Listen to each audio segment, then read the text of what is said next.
everyone. Welcome once again to the Premier International Business Systems Virtual Summit, where you get to learn all about our speakers and the different things in which they do outside of their normal everyday activities. This is your Speaker Spotlight series. Today we are talking with Cindy Holbrook, and Cindy is a dear friend of mine. Her and I met via the summit, and I've grown to love her so much and her story and a lot of what she is doing out there in the space. I do want to take an opportunity to let you know that she is inside track 4 in the summit. The link is both in the description and in the title of this event.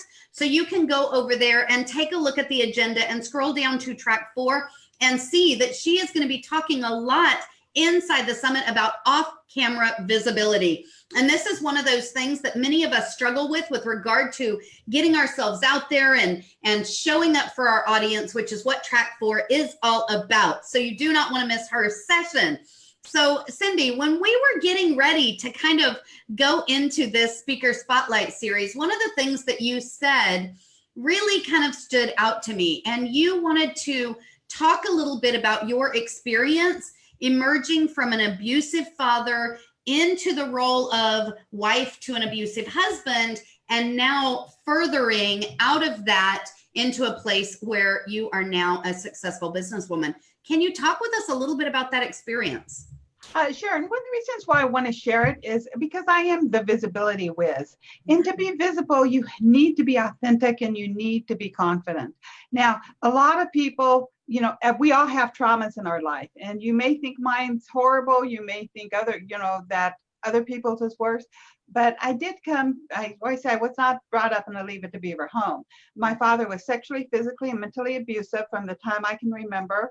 And when I was 14, he broke my ribs. When I was about 12 years old, he dropped my brother and I out in the middle of the Arizona desert and left us there for 2 hours because we was fighting in the backseat of the car, or we were arguing in the backseat of the car. So I had a lot of, abuse set up. And at that time, I learned my defense mechanisms. I learned how to be the good girl and to obey and do whatever I could.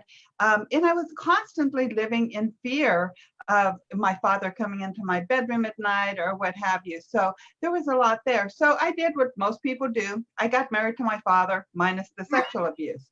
And so then I was married for a very, very long time, and things weren't going well. I got extremely ill and almost died. And then my mother died unexpectedly. And exactly 1 week after my mother died, my ex-husband said, "I don't love you anymore, but I'm going to stay with you for the kids," which really made the abuse worse. Right. Especially the mental part of it. And so I went down this really horrible place where I actually almost committed suicide. If it wasn't for divine intervention, I would not be here today. But I do believe that divine intervention was the start of my transformation. And then after that, I started working with a coach, and she said, "Cindy, your life is your choice." I said, "Woman, you're crazy. There's no life. There's no way my life is my choice." And I have a husband who doesn't love me. I have a teenage daughter that's getting involved with gangs. My mother's dead.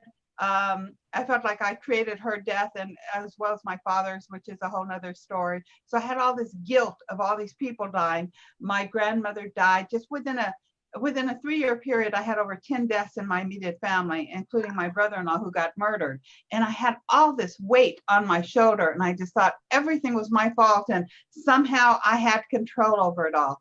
And she's telling me my life's my choice. And I'm like, there's no way I'm choosing this. But then it really resonated. And I started thinking, well, yeah, I can't change all this crap. I can't change the fact that Earl doesn't love me. I can't change the fact my parents are dead. I can't change the fact that I was sexually, physically, and mentally abused, which the sexual abuse is what created my illness where I almost died. I couldn't change any of that. But I did have my mind, and I could choose to redefine my past. I could choose how I reacted to people. And so this was the beginning of my journey. Yeah. Within a couple of years of that, I gained the confidence to leave my ex-husband and to really go out on my own.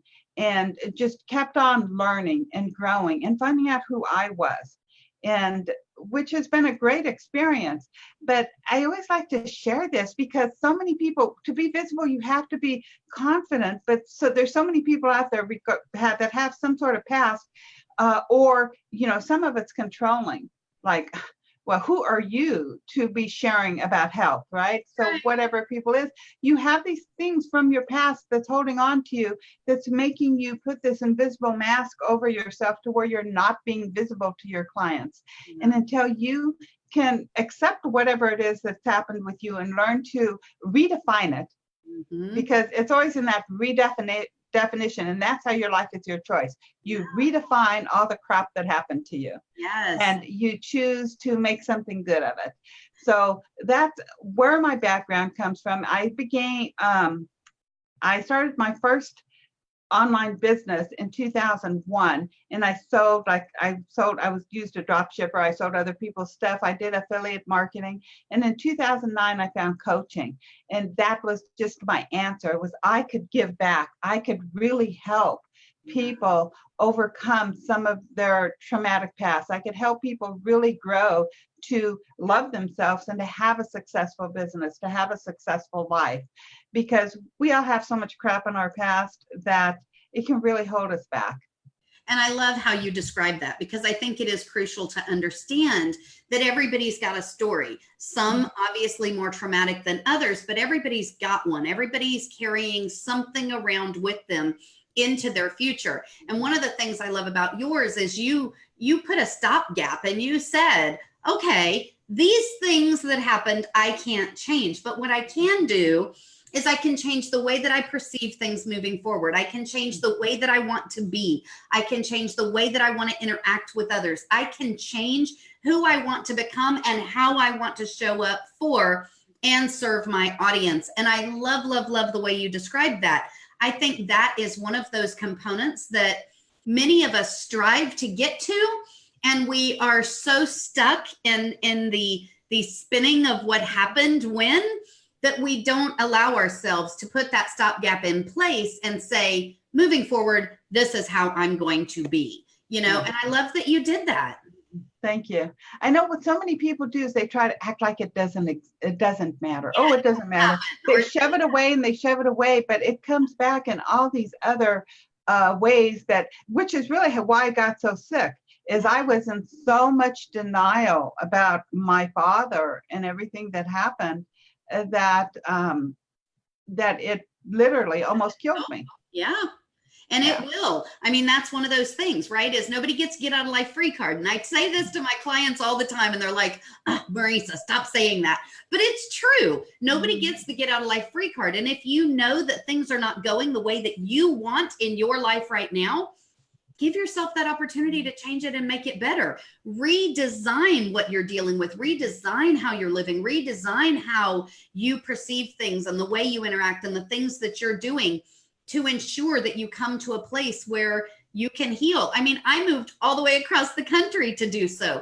And sometimes it takes a big move like that to be able to get yourself into a position where you're now better and can turn around and give back. And that's one of the things I love about what you do, is you've gone through such trauma, but now you are showing up and you're giving back every single day to your audience. And I think it's brilliant. Thank you. I do want to share a really quick story. My mom used to always tell me stories, and I've always loved this story. Is this reporter goes to this Skid Row alcoholic bum and says, "Why are you the way you are?" And the alcoholic bum says, "Well, what else would you expect me to be with a father like mine? My father was a drunk. He came home and beat the crap out of me every night, and told me that I was a no good for nothing bum. So what else would you expect me to be?" Then the reporter goes to a self-made millionaire and says, "Why are you the way you are?" And the millionaire goes, "What else would you expect me to be? My father was a horrible man. He came home every night, drunk, beat me, told me I was no good for nothing, son of a bitch, and would never amount to anything. So what else would you expect me to be?" Yet the alcoholic and the millionaire are twins. Yeah. And that's where it always comes down to, is, your mind. You have the choice and every minute of how you're going to react to things. And one of the reasons why I think I always love that story too is my brother was that Skid Row alcoholic bum.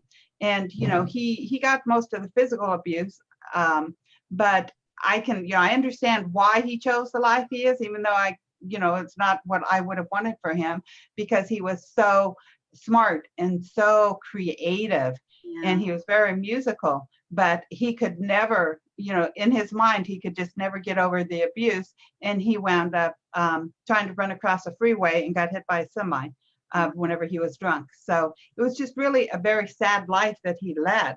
And I think, you know, we experienced the same thing, him and I, yet I came out a victor. I came out, you know, to be successful and to be able to help people. And a lot of times even I try to help people through his story.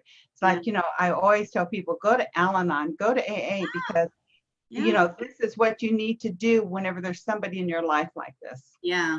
Yeah. And it is on you to make that decision for yourself, right? If, you know, I'm always a firm believer that if, you know, things aren't going the way you want them to, you know, wash, rinse, repeat, and change some stuff, tweak it, you know, redesign, even taking that first step, right? And sometimes it's baby steps. Sometimes it's a tiny little bitty step that you take in the right direction to get yourself where you want to be, but it's still forward momentum. You're still moving forward. You still took that baby step. What's interesting too, whenever we're down and out and we're depressed, whenever we're focused on somebody else, it can really help us. I talked about, you know, I did plan a suicide, and if it wasn't for divine intervention, I would have went through. And it was right after that my coach told me my life was my choice. And it was right after that my beautiful, darling 14-year-old daughter got arrested for shoplifting. And she was 14 years old, but she had to pay $1,000 restitution. She had to go to this class that was 30 miles away twice a week. And I used to say, I'm the one that got punished because she didn't have $1,000 and she couldn't drive herself, right? But it took the focus off of me. And it took my focus onto her. I was bound and determined to get her out of what she was in. And she tells me today that she's alive and she's who she is because of the choices I made then.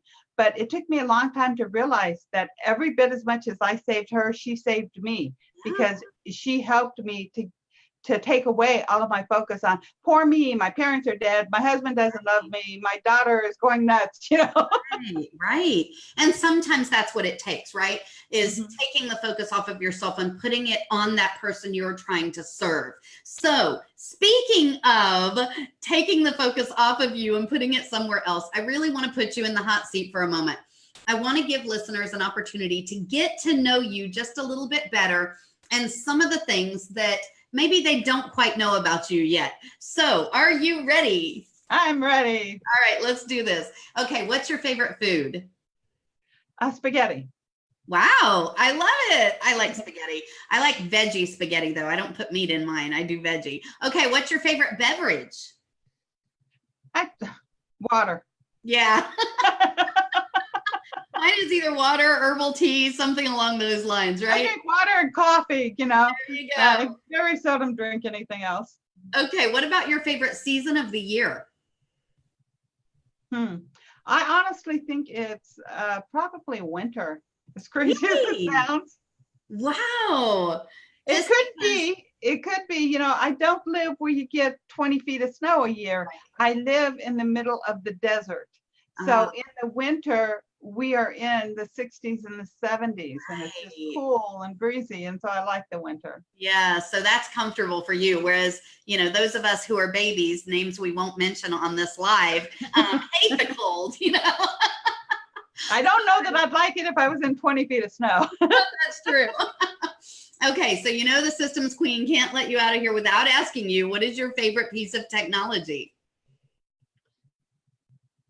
My favorite piece of technology. We asked, you know, I like WordPress, and so just the thing that comes to my mind, I like WordPress. I like the themes. I like how it really is so customer friendly or user friendly. Yeah. And so I really like the whole way that WordPress has developed. Okay, we're talking about that. And then if you go more into technology, I'd have to say the good old phone. Yeah, right. Okay, so are you a morning or a night person? Night. Okay, gold or silver? Gold. And I asked about coffee or tea, but you said coffee earlier. Yes. Okay, chocolate or caramel? Chocolate. Okay, I can see all my speakers have a theme. They love their chocolate. How about iOS or Android? Android. Android. Okay, what is one of those weird quirks that most people do not know about you? I have no idea. One thing that I always like to say is, well, okay, I got a quirk. I'm just can really be weird. I could just be really weird at times. I have no idea. I'm just trying to think, what would my family say is like one of my weird quirks? I can be really ornery. I have maybe an odd sense of humor. But I always like to say I was as a baby, I was born in Mount Ida, Arkansas. It currently has a population of 973. I visited a couple years ago, and by the end of the day, I was the star of the town because they were like, "You was born here?" It was really sort of funny. But it's in the middle of the Ozark Mountains in Arkansas. But we lived on my grandmother's farm, and my father was building a house, so we literally lived in a chicken house when I was born. Oh, wow. That's just a fun fact. That's brilliant. That is brilliant. Okay, so what is a bucket list item that you have not yet completed? Hot air balloon ride. Ah, you're the second person that said that today. Yeah, you'll never find me in a hot air balloon or any place else where my feet are off the ground. My son actually gave my husband and I a gift of a hot air balloon ride 2 years ago for Christmas, and we've yet been able to utilize because the timing just hasn't been right. Oh my goodness, girl, you should go take that up. They do in my area, they bring the hot air balloons through, and there's a big festival every year. And so you can go physically look at all the hot air balloons, touch them if you want. It's really beautiful. And then they light them up that evening, and they are gorgeous. I love, love, love going to that festival. And I have seen them, in both of the Albuquerque area, and then also where I lived I lived there for a long time near a small town, Paris, California, and they also do hot air balloon things there. So whenever I moved in that area at first, and it was rural, we would have like hot air balloons always over our house. Yeah. And one of them actually landed in front of our house because they were having technical difficulties. Wow, that is awesome.